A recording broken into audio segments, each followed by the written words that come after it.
मैं क्योंकि 6 धर्मों का वकील हूँ सरकार की तरफ से, सिख धर्म का, क्रिश्चियंस का, पारसियों का, मुस्लिम्स का, जैन का, बौद्ध का, तो मेरे पास भी लोग आते हैं कि अब क्या हो गया, यूनिफॉर्म सिविल कोड हो गया, ये मोदी जी ने नया एक हमारे लिए खतरे की बात शुरू कर दी। तो मैं उनसे कहता हूँ कि जब article 44 uniform civil code doctor Rajendra Prasad ji जो संवैधानिक कमेटी के चेयरमैन थे और बाबा साहब अम्बेडकर जी ने और उनके साथियों ने इनके बारे में सोचा, तब मोदी जी तो पैदा नहीं हुए थे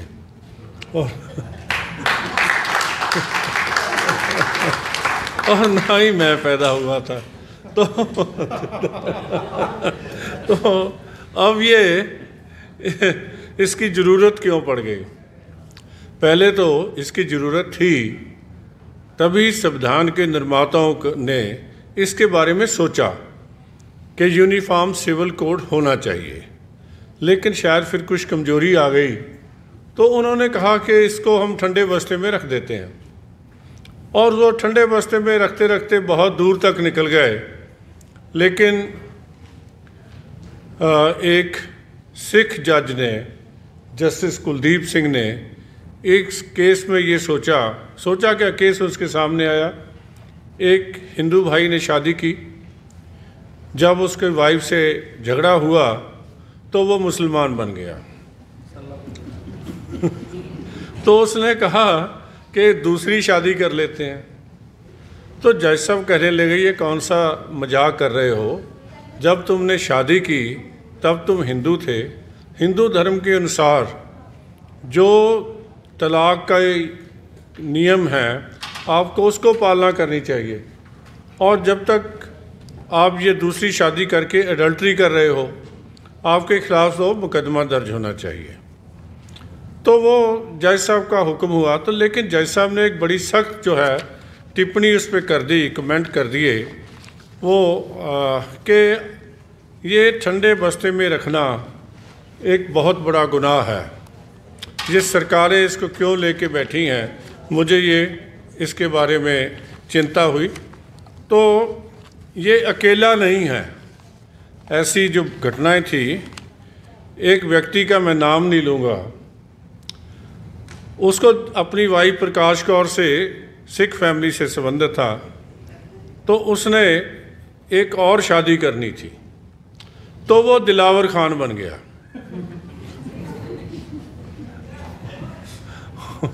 और जो जिस बहन ने उससे शादी करनी थी वो आयशा बन गई। शादी तो हो गई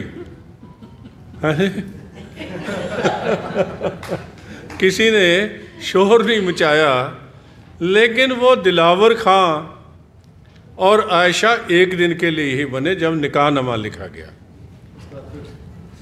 आज वो फिर धर्मेंद्र और हेमा मालिनी है। तो ऐसा कानून के साथ जो मजाक होता है, जो इन प्रोविजंस को तोड़ा जाता है, उसके बारे में अकेले जस्टिस कुलदीप सिंह ने ही नहीं, 8 और जजेस ने भी उसमें बारे में जो है कमेंट्स लिखे हैं और सरकार को कहा कि आप ये यूनिफॉर्म सिविल कोड को ठंडे बस्ते से निकालिए, उसको लागू कीजिए।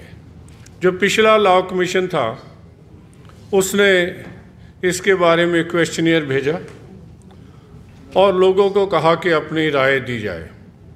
नए लॉ कमीशन ने भी वही बात कही है कि आप ये हम आपको क्वेश्चनियर भेजते हैं, ये कॉन्सेप्ट पेपर है, इसकी बैकग्राउंड क्या है, इसको कैसे होना चाहिए। तो मेरे पास जो भाई आए, आज तो ख़त्म हो गई डेट, मैं सभी को यही कहता रहा कि आप अपनी जो है राय, इसके ऊपर जवाब जो है वो लिख के भेजिए, जिससे आपकी सभी बातों को लॉ कमीशन ध्यान में रखेगा।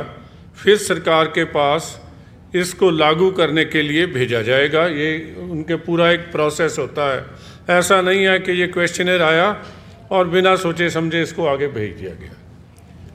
महत्वपूर्ण फैसले लेने के लिए, देश की जो हमारी आज़ादी है इसको आगे बढ़ाने के लिए, ज़िंदा रखने के लिए, मजबूत करने के लिए एक बड़े लोगों की, एक मजबूत आदमी की, एक मजबूत फैसले लेने की वाले आदमी की ज़रूरत होती है। अब माइनॉरिटी कमीशन के बारे में मैं सोच रहा था, अश्विनी जी भी उसके बारे में सुप्रीम कोर्ट में जाते रहते हैं, तो मैंने एक दिन अडवाणी जी से मिला काफ़ी देर पहले, तकरीबन साल पहले, तो वो मुझे बताने लगे जो मेरे लिए भी एक हैरानीजनक बात थी। उन्होंने ये कहा कि 1947 से 1977 तक केवल माइनॉरिटीज़ को डराया जा रहा था। जब मोरारजी देसाई की भाई की गवर्नमेंट बनी तो जो अटल बिहारी वाजपेयी जी फॉरेन मिनिस्टर थे और Advani ji information and broadcasting minister थे, तो हमने कहा भाई इनके अंदर का डर तो निकालो, ये भारतीय हैं, इनको भारतीयों की तरह जीने का हक मिलना चाहिए। जो ये सेंस ऑफ इनइक्वालिटी है, डिस्क्रिमिनेशन है, ये जो है और डर जो है, ये तीनों चीज़ों को ख़त्म करो। एक ही जो मोरारजी भाई उनकी बात मान गए और 12 जनवरी 1978 को 2 कमीशन बने, एक था माइनॉरिटीज़ कमीशन और एक था scheduled caste and backward scheduled caste commission. दोनों के जो अध्यक्ष थे उनको यूनियन कैबिनेट मिनिस्टर का रैंक दिया गया और सोचा गया कि ये जो डर की भावना, ये खतरे की भावना, सेंस ऑफ इनइक्वालिटी है, इसको हम ख़त्म करेंगे। लेकिन अभी ये कमीशन बच्चा ही था तो इसका बाप मर गया, मोरारजी देसाई जी की गवर्नमेंट टूट गई जुलाई 79 में। तो अब फिर उनके पास आ गया जिन्होंने 30 साल तक लोगों को डराया था, ये फिर वापस उनके पास पहुंच गया, क्योंकि चरण सिंह जी की जो कुछ समय के लिए गवर्नमेंट बनी उसको कांग्रेस की सपोर्ट थी। तो ये डर और जो है इनइक्वालिटी, डिस्क्रिमिनेशन की भावना को जब तक ख़त्म कर पाते, तो उन्होंने एक 15 पॉइंट प्रोग्राम बना दिया कि ये भाई इनकी एजुकेशन के लिए काम करेंगे, मदरसे अलग बना देंगे, ये अलग कर देंगे, वो अलग कर देंगे। फिर वहीं का वहीं ले गए वापस दोबारा। तो मैं अभी सोच रहा था, मुझे कहने लगे ये 15 पॉइंट प्रोग्राम का बुकलेट है, आप इसको लेके, हम इसके लिए आगे लेके जाते हैं। तो मैंने ये कहा कि देश के हर नागरिक के लिए अभी तक मोदी सरकार ने 125 डेवलपमेंट स्कीम बनाई है। जो किसान सम्मान निधि है, क्या उस पर लिखा है कि दूसरी एक ही कौम के लोगों के लिए है, ये माइनॉरिटीज़ के लिए नहीं है, जो भी किसान है उसके लिए मिलेगा। एजुकेशन में भी सभी के लिए मिलेगा, और जो ये इंश्योरेंस का बेनिफिट है तो वो भी सभी को मिलेगा। अगर यही स्कीमें, if we have 125 schemes for the welfare of the minorities for every Indian, then why minorities को अलग से 12 में क्या मिलेगा?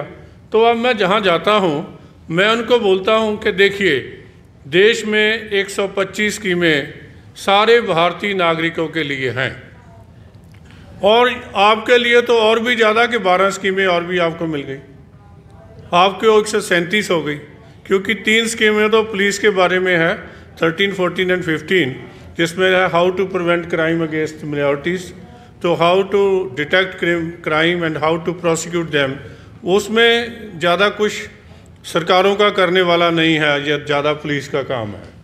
सो ऐसी स्थिति में अब भी किसी ने ना तो कॉन्सेप्ट पेपर पढ़ा है और ना ही पढ़ा है क्वेश्चनियर, तो सीधा रिएक्शन होता है, क्योंकि अपोजिशन का काम होता है, एक सरकार ने जो फैसला लिया वो लोगों के कितना भी पक्ष में हो, उन्होंने विरोध करना ही करना है।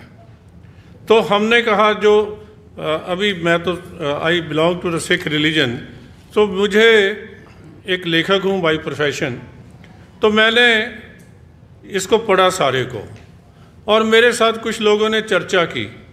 मैंने कहा भाई, आनंद मैरिज एक्ट 1909 में बना था, जिसमें जैसे अश्विनी जी बता रहे थे कि सिख मैरिज जो है, जो लामा फेरे हमारे होते हैं, वो रजिस्टर होंगे, उसको लीगल वैलिडिटी मिलेगी। लेकिन कोई भी कानून तब ही लागू होता है, law is for the guidance of the public and rules are there for the guidance of the employees. जब तक रूल्स ना बने, लॉ का कोई फ़ायदा नहीं। सो इन दिस पर्टिकुलर केस जो आनंद मैरिज एक्ट है, उसमें आज तक रूल नहीं बने, पंजाब में भी रूल नहीं बने।